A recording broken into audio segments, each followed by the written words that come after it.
अस्सलाम वालेकुम मेरे प्यारे बहनों और भाइयों।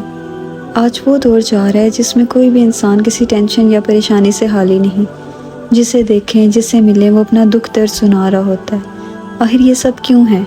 आखिर क्यों इंसान जहनों में हज़ारों फ़िक्रें, हज़ारों गम, हज़ारों सोचें लेके चल फिर रहा होता है। और वो सोचें और गम भी ऐसे जो इंसान के अपने हाथ में भी नहीं। ना ही इंसान उस मुश्किल को खुद हल कर सकता है और ना उस मुश्किल से बाहर निकल सकता है। तो फिर जहन में उलझने कैसी फ़िक्रें हैं जो इंसान को घेरे हुए हैं। मेरे इतने सारे कहे गए सवाल सुनकर आप में से 90% लोग यकीनन एग्री कर रहे होंगे, क्योंकि उनके साथ ज़िंदगी में फ़िलहाल यही कुछ चल रहा है। लेकिन इस सब का कोई तो हल होगा। जी बिल्कुल है, मगर सबसे पहले खुद से एक सवाल करें, आप सब के ऐसा क्यों है? क्यों मैं जहन में ऐसी फ़िक्र लेकर घूम रहा हूँ जो मेरे बस में ही नहीं, जिसका हल मैं अकेले नहीं निकाल सकता? क्यों मैं अपने जिस्म और जहन को इतनी परेशानी दे रहा हूँ जिसका मुझे कोई फ़ायदा नहीं, मगर ये सोचें और परेशानियाँ मुझे वक्त से पहले बूढ़ा कर रही हैं। आपका जहन आपको इस सवाल का जवाब नहीं दे पाएगा। वो तो खुद किसी माइंड प्रोग्रामिंग का हिस्सा बना हुआ है। अपने जहन को इस सोच से आपने खुद आज़ाद करवाना है। इतने सारे सवालों का जवाब सिर्फ एक है, और वो ये कि आज का इंसान खुद को अपना खुदा बना बैठा है। आज हमारे ईमान हमारे खुदा पे इतने कमज़ोर हो चुके हैं कि हम सिर्फ नाम नहाद उसके आगे सर झुकाते हैं। हम सिर्फ नाम नहाद उसकी इबादत करते हैं, सिर्फ नाम नहाद उसके हुजूर पेश होते हैं, जबरन मजबूरन। हमारा जहन ये कबूल ज़रूर करता है कि हमारा दीन हक है, सच है, इससे हट के हमारा और सहारा कोई भी नहीं। मगर हमारे जहन लिबरल इतने कर दिए गए हैं कि अब हम हर बात पर सवाल किए बगैर रह ही नहीं सकते।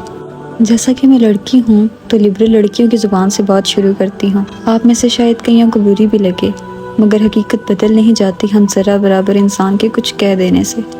हम लड़कियाँ भी हिजाब पे सवाल करती हैं कि भाई हम क्यों ढकें खुद को, हमारा जिस्म हमारी मर्ज़ी।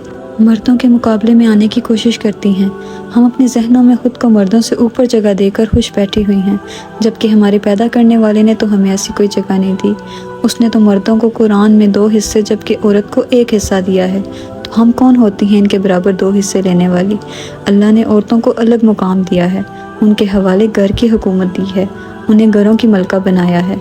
इस्लाम तो इतना खूबसूरत दीन है कि इसमें औरत की मालो दौलत पर सिर्फ औरत का हक है, जबकि मर्द की मालो दौलत पे भी औरत का पूरा इख्तियार हासिल है। देखा जाए तो औरतों के तो डबल फ़ायदे हैं इसमें। हमें पढ़ने लिखने का, हलाल पैसा कमाने का पूरा इख्तियार दिया गया है, मगर आज की औरतें अपने पैदा करने वाले की नाफरमानी करके एक अजीब से फितने का शिकार होती जा रही हैं। अब लिबरल मर्दों की बात की जाए तो उन्हें एतराज़ है कि मर्द मर्द से मोहब्बत क्यों नहीं कर सकता, मर्द अपनी जिन्स तब्दील क्यों नहीं करवा सकता, मर्द इस तरह से पैसा क्यों नहीं कमा सकता, उस तरह से पैसा क्यों नहीं कमा सकता। हम खुदा के बनाए हुए असूलों पर सवाल करते जा रहे हैं और दिन ब दिन नए से नए फितने का शिकार होते जा रहे हैं। अब वापस आते हैं अपने असली टॉपिक की तरफ। इंसान मजबूरन तो दीन कबूल किए हुए है, क्योंकि इसके अलावा वो जानता है उसे कहीं पनाह नहीं मिलनी, मगर जहन में अल्लाह ताला की जगह खुद को खुदा बना बैठा है। और सिर्फ एक यही बात हमारी तमाम परेशानियों का सबब है। लेकिन इस बात का कोई हल भी तो होगा। जी बिल्कुल है। चले इस बात को यहाँ से शुरू करते हैं। इस्लाम का मतलब क्या है? इस्लाम अरबी ज़ुबान का लफ्ज़ है जिसका मतलब बहुत ही खूबसूरत है।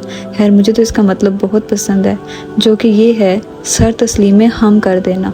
मतलब हम खुद को जिसकी अतात में दे रहे हैं उसकी हर बात बग़ैर सवाल किए, बग़ैर सर ऊपर उठाए बस मानते चले जाना। हमारी परेशानियों से निकलने का रास्ता भी एक ही है कि हमने जो दीन कबूल किया है उसके असली मायने की तरफ लौट आएँ, खुद को खुदा की मर्ज़ी के सुपुर्द कर दें।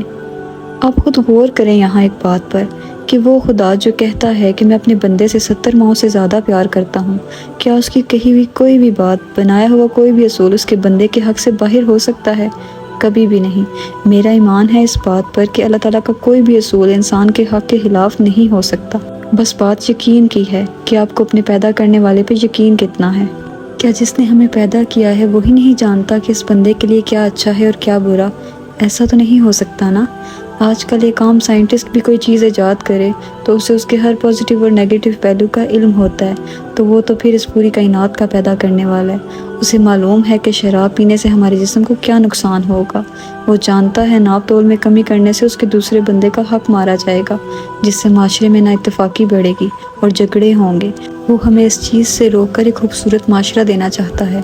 उसे पता है मर्दों के मर्दों से ताल्लुकात बढ़ेंगे तो क्या बीमारियां जन्म लेंगी, وہ اپنے بندوں کو ان بیماریوں سے بچانا چاہتا ہے۔ وہ جانتا ہے کہ عورت بے حجاب ہوئی تو اس کی عزت میں کتنی کمی آئے گی، معاشرے میں کیسے فتنے پھیلیں گے۔ وہ اپنی بندی کی عزت کو ہمیشہ 1000 گنا دیکھنا چاہتا ہے۔ وہ یہ سب جانتا ہے میرے بہنوں اور بھائیوں، ہم سب سے بہتر جانتا ہے۔ یہ ہم انسان ہیں جو سوال کیے بغیر، جھگڑا کیے بغیر رہ ہی نہیں سکتے، جیسا کہ اللہ تعالیٰ نے قرآن پاک میں بھی ارشاد فرمایا کہ انسان تو سب سے بڑھ کے جھگڑالو ہے۔ ہم کیوں ان سب آفتوں سے، فتنوں سے خود کو نہیں بچاتے؟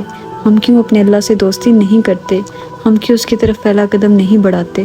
اس نے تو حتیٰ کہ یہ کام بھی اپنے ذمے لے لیا، ہم انسانوں کے لیے کوئی مشکل چھوڑی ہی نہیں۔ اس نے کہا، آپ نے وہ روایت تو سنی ہوگی کہ اے انسان، تم میری طرف 1 قدم بڑھاؤ، میں تمہاری طرف 10 قدم بڑھاؤں گا۔ تم میری طرف آہستہ سے چلتے ہوئے آؤ، میں تمہاری طرف دوڑتا ہوا آؤں گا۔ کیا ہے وہ پہلا قدم جو ہم اپنے رب کی طرف بڑھائیں گے تو ہمیں ان تمام فکروں، پریشانیوں، مصیبتوں سے رہائی ملے گی؟ وہ پہلا قدم ہے اپنے گناہوں کا اقرار کرنا، خود کو اس کے سامنے کم تر محسوس کروانا۔ جب انسان اللہ کے سامنے اپنے گناہوں کا اقرار کرتا ہے، جبکہ خدا کو پہلے سے ہمارے سارے گناہ معلوم ہیں، مگر انسان کا اقرار نہ چاہتے ہوئے اسے اس کے گناہوں پر نادم بنا دیتا ہے۔ انسان کا اقرار اس کی روح کی انا کو مار دیتا ہے۔ جب آپ خدا سے کہتے ہیں کہ اے میرے رب، میں تو گناہوں کا پتلا ہوں، تو جانتا ہے مجھ سے کون سے گناہ سرزد ہوئے ہیں، اور میں ان سب کا اقرار کرتا ہوں اور تجھ سے تیری رحمت کا امیدوار ہوں، مجھ ناچیز کو خالی مت لوٹانا۔ تو خدا اپنی شفقت کی نگاہ سے انسان کو دیکھتا ہے، جبکہ وہ جانتا ہے کہ آج یہ معافی مانگ رہا ہے، کل پھر سے یہی گناہ کرے گا، مگر پھر آہستہ آہستہ اس کے وہ بڑھتے ہوئے 10 قدم انسان کے گناہوں کے آڑے آنے لگتے ہیں۔ پھر وہ ہماری مدد کرنے لگتا ہے جب ہم اس سے مدد طلب کرتے ہیں۔ حدیث قدسی میں اللہ تعالیٰ ارشاد فرماتے ہیں کہ جب انسان اپنے گناہوں کی معافی طلب کرتا ہے تو مجھے ایسے لگتا ہے جیسے میری کوئی کھوئی ہوئی چیز مل گئی ہو۔ اللہ اکبر، کتنی بڑی بات ہے۔ یہ اس تمام کائنات کا بنانے والا اور پالنے والا کہہ رہا ہے کہ اسے کوئی کھوئی ہوئی چیز مل گئی ہو، وہ بھی ایسے انسان کی معافی پہ جو بار بار وہی گناہ کرتا ہے۔ کس قدر محبت ہے خدا کو اپنے بندے سے، کس قدر اور کس چاہ سے اللہ اپنے بندے کو دیکھتا رہتا ہے کہ یہ اب آئے گا میری طرف، یہ اب لوٹے گا میری طرف۔ میں جب بھی یہ حدیث قدسی سنتی ہوں یا پڑھتی ہوں تو مجھے ایسے محسوس ہوتا ہے جیسے میرا دل شرمندگی سے رو رہا ہو، جبکہ ابھی تو میں خدا کی معرفت کے پہلے درجے کے 1000ویں حصے میں بھی نہیں ہوں، مگر خدا کو ہر وقت اپنے ساتھ محسوس کر سکتی ہوں، اپنے ہر فیصلے میں اسے پاتی ہوں، اپنی ہر مشکل میں اسے دیکھتی ہوں۔ ہم آج کے انسان اگر اپنے حصے کی محنت کر کے باقی کا کام خدا کے سپرد کر دیں اور دل سے اس بات کا اقرار کر لیں کہ یہ ہمارے بس کی بات نہیں، اب یہ کام جانے اور ہمارا رب جانے، تو ہم اپنی 99% مشکلوں سے نجات پا لیں گے۔ ہم اپنے رب کو اپنا دوست بنا لیں تو ہمیں ذہنی اور روحانی سکون ملنے لگے گا۔ ہم اپنے ارد گرد کے لوگوں سے محبت سے پیش آئیں گے، خدا ہمیں گناہوں سے بچانے لگ جائے گا، وہ ہمارا دل نرم کر دے گا اور شاید ہمیں مکمل بخش بھی دے، کیونکہ آخر میں اس کی بخشش ہی تو ہے جو ہم سب کے لیے سب سے زیادہ میٹر کرے گی۔ صرف ایک مرتبہ کوشش کیجیے گا اس کی طرف پہلا قدم بڑھانے کی، باقی وہ خود سنبھال لے گا۔ دعا میں یاد رکھیے گا، ملتے ہیں اگلی ویڈیو میں۔ اللہ حافظ۔